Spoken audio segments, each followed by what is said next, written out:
thanks for everybody for their statements today. And obviously the last 18 months has been a huge challenge for everybody, but obviously in relation to addiction services and community service, it's been hugely kind of challenging, to say the least. And those that were in the throes of addiction prior to the pandemic would have found in the last 18 months extremely difficult. And I'm sure people prior to the pandemic have probably found themselves in a situation where they're addicted to something that they were not addicted to before the pandemic. And you may have seen that manifest in your services in the community.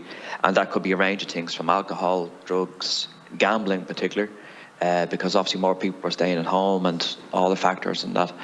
So, it's the rules of engagement and the game have changed in the last 18 months, and probably have changed for a considerable amount of time in relation to everything that we experience as people. Just my primary questions is in relation to the Ballymun task force, and I know nobody has mentioned this today, and I kind of am an advocate of having a different debate about, addiction. So we need to have a different debate, and that debate we need to have is about decriminalisation, rather than of the drugs. We need to have a debate about regulation of drugs.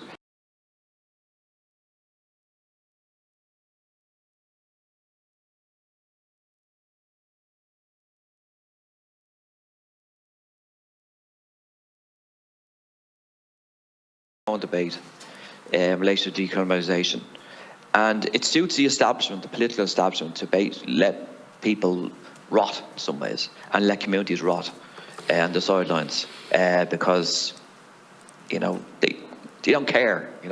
Essentially they don't care because it's not on their on their doorsteps.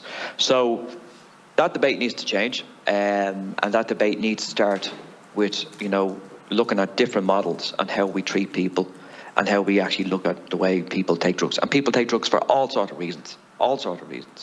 But criminalising them and this kind of merry-go-round of vast resources going into criminalising people and all that simply doesn't work in my eyes. Doesn't work, and it's a waste of resources. So I just want to ask a question in relation to the task force. How would they view the kind of the decriminalisation model? Now in Portugal, the evidence is there. Decriminalisation saves lives, takes people out of the criminal justice system, and it's better outcomes for everybody.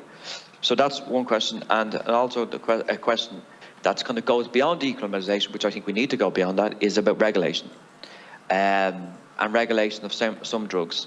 Again, I just think criminalising people for cannabis use, waste of time, absolute waste of time. You need a regulated system where people are not criminalised or sanctioned for cannabis use.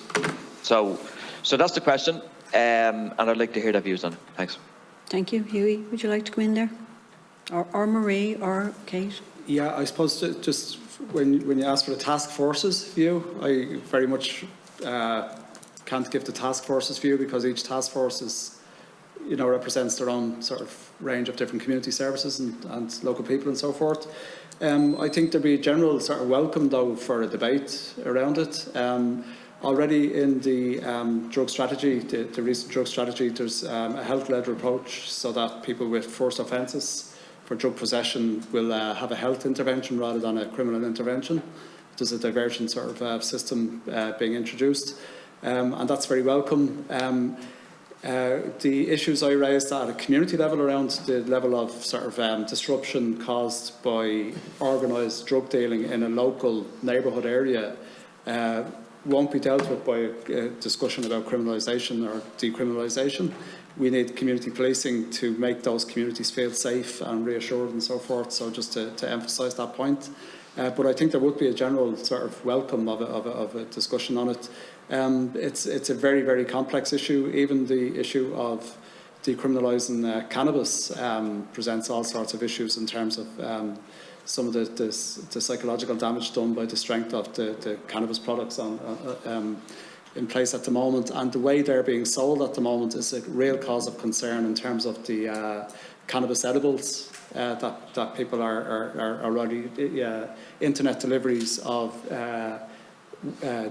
jelly babies that are cannabis infused and stuff like that, and how that's leading to sort of damage for children. I think there was some publicity around some of that recently.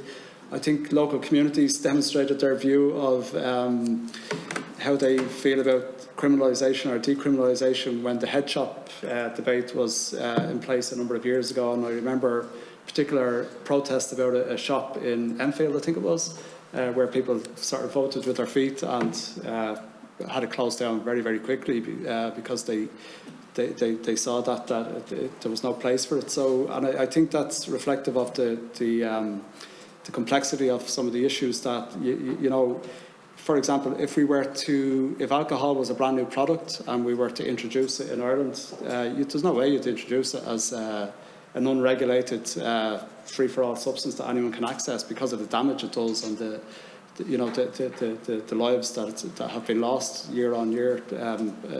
You know, you'd introduce it with sort of very, very strong regulation. The issue of decriminalisation, I think it needs to be debated and, you know, carefully debated. But legalisation, as is happening in some of the states, we haven't seen the research around what that's going to do for psychological health for young people in those states, in this, like Colorado and places like that in America. Katie, did you want to come in there? Yeah, I think some of what you're speaking of, you know, as well is like in Ballymun now we've started a Ballymun trauma-informed community, and all of the agencies, statutory, non-statutory, everybody's involved in it, and we're starting to get that momentum going. And I think that is kind of an offshoot really of the decriminalisation thing, and a more understanding and a more compassionate way of understanding of why people use drugs and alcohol. And the guards, we're trying to get the guards involved in that as well. So it's kind of separate, but I think it is part of the whole thing of the way, you know, that you asked around how we actually look at substance use, you know, and people that maybe in some services or some agencies don't really understand. I think that, you know, there's been such a buy-in to Ballymun trauma-informed. It's in the early stages, but it is happening. And I think it is part of that whole decriminalisation thing. It's kind of like a subset of it, actually. Thanks, Katie. Jerry or Serena, do you want to come in there? Yeah, well, it's more a personal point of view, Francis. I suppose I come from an absence model, but I have friends and colleagues and family who might have a different view. You know, so I think it's a debate.